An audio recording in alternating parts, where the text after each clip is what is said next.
کار ساخت و ساز یک محراب مسجد عیدگاه که سال پار در شهران مرکز ولسوالی خاص ولایت بدخشان آغاز شده بود 20% پیشرفته است. مسئولان پروژه میگویند از آغاز کار این پروژه تا کنون 4 میلیون افغانی مصرف شده است و قرار است ساخت آن 20 میلیون افغانی هزینه بردارد که از سوی بازرگانان و مردم محل پرداخت می‌گردد. عیدگاهی را که می‌بینید تقریبا 100 متر طول داره، 22 متر عرضش است که تقریبا از پار سال به این طرف این پروژه آغاز شده و با همکاری اینمی مالی اینمی مردم آغاز شده جریان داره.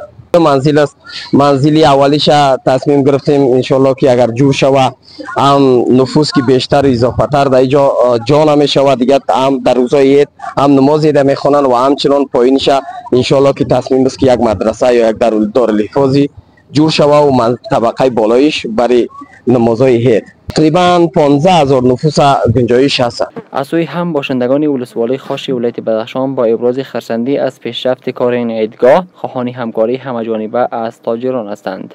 ما از بزرگان، از تجارا، بازرگانایی که واقعا وطن دوست هستند در این پروژه مردمی که شما این خودتان را مشاهده میکنین دیگه این تماما با این امکانات کم، البته با دسترسی‌های کمی که این مردم خودشان این پروژه را پیش بردن. خواستیم وای بزرگان این که در این پروژه مردمی یک کم فعال بگیرن با این کار خیر ثوابش برای همه کس برسه و دوم از اینکه این پروژه پیش بره و تکمیل شود یک کار خیر است و ما از بزرگان خواهش ما این است که در این پروژه مردمی سهم فعال داشته باشند. گفتن عیدگاه انشاءالله بسیار مشکلات مردم حل می شود.